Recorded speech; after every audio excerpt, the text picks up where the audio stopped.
영으로 사는 사람이 되어야 됩니다. 영으로 사는 사람은 예수 그리스도를 믿고 물과 성령으로 거듭난 사람입니다.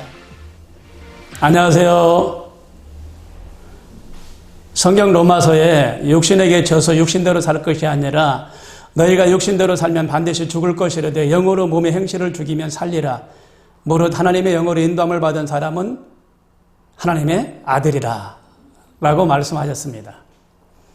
한 젊은 청년이 인생을 충실히 보내고 싶다는 생각으로 결심 노트를 작성하고 실행에 옮겼습니다. 가장 먼저 건강한 삶을 위해 꾸준히 운동하고 사랑받는 삶을 위해서 주변 사람들을 먼저 배려했으며 풍족한 삶을 살기 위해서 누구보다도 열심히 일했고 명예로운 삶을 살기 위해서 정의롭고 잘못된 행동을 하지 않도록 남다르게 노력했습니다. 주변 사람들이 보기에는 청년은 누구보다도 충실한 삶을 살고 있었습니다. 하지만 청년은 마음속에 기쁨과 만족이 없었습니다. 무언가 부족한 듯한 느낌이 항상 걱정과 불안이 마음 한구석에 자리 잡고 있었습니다. 청년은 명성 있는 수도사를 찾아갔습니다. 충실한 삶을 위해 노력하고 실천하고 있는데 여전히 뭔가 부족합니다. 저에게 빠진 것이 무엇이 있는가요? 라고 물어봤습니다.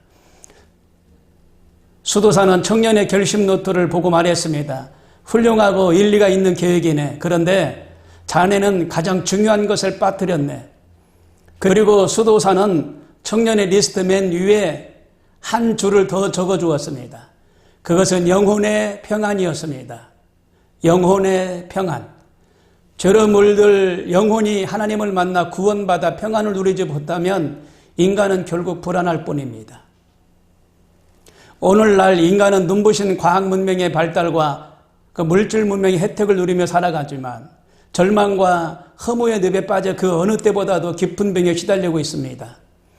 아무리 물질적인 풍요를 누린다 해도 영적으로 하나님을 떠나 있으면 인생을 정상적으로 살아갈 수가 없습니다. 그러면 성령님의 인도하심을 받아 영으로 살아가야 됩니다. 그럼 어떻게 될까요? 육체의 정욕을 따르지 말아야 됩니다.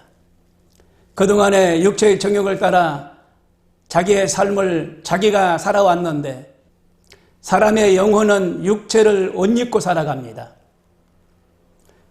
육신 자체는 나쁜 것이 아니지만 육체의 정욕을 따라 사는 것은 나쁜 것입니다.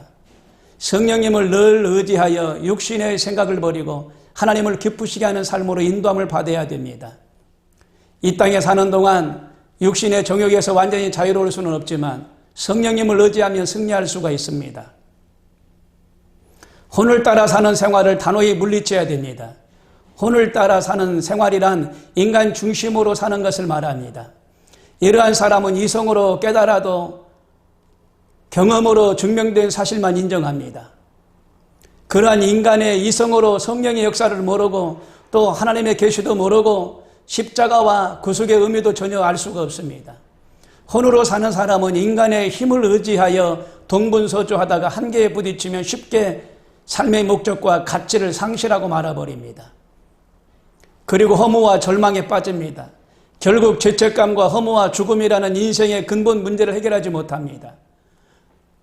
그래서 항상 그는 그렇게 삽니다. 무엇을 먹을까, 무엇을 입을까, 무엇을 마실까 염려하며 어제도 그랬듯이 오늘도 그러고 일상생활에 허무한 삶을 살다가 영원한 죽음을 맞이합니다. 영으로 사는 사람이 되어야 됩니다.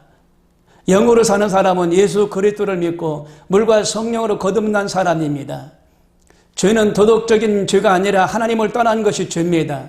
하나님을 모르는 것이 죄입니다. 성령님께서는 마음을 변화시켜 죄를 회개하게 하고 예수님을 구주로 영접하게 해주십니다.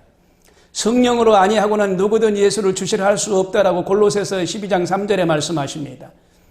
예수님을 믿고 하나님의 자녀가 된 사람은 성령님께서 그 속에 계심으로 영에 속한 사람이 됩니다.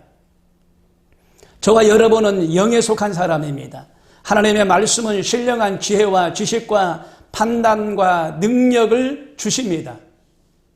그래서 말씀을 묵상하는 사람은 육신의 정욕을 절제하고 이성의 교만을 깨뜨려 승리하는 생활을 합니다. 그리고 영으로 사는 사람은 늘 성령님의 인도를 받는 사람입니다. 성령님 오늘 하루도 인도하여 주옵소서 하고 항상 기도를 통하여 성령님의 음성에 귀를 기울임으로 마귀의 올무에 걸려들지 않고 빛 가운데로 나아갑니다. 마지막으로 영으로 사는 사람은 하나님 중심으로 사는 사람입니다. 중심이 없으면 쉽게 무너집니다. 아브라함은 백세에 낳은 독자 이삭보다 하나님을 우선으로 생각하여 하나님의 명령에 절대 순종했고 하나님 중심으로 살았습니다. 그 결과 하나님께 나의 벗이라고 인정받는 믿음의 조상이 되었습니다. 우리는 하나님의 형상과 모양대로 지음받은 영적인 존재입니다. 육체의 정욕과 인간 중심의 생활을 단호히 물리치시고 영으로 사는 사람이 되십시오. 그리하면 성령님의 인도하심을 받아 존귀하고 부족함이 없는 하나님의 자녀로 살아가기를 바랍니다. 오늘은 여기까지입니다.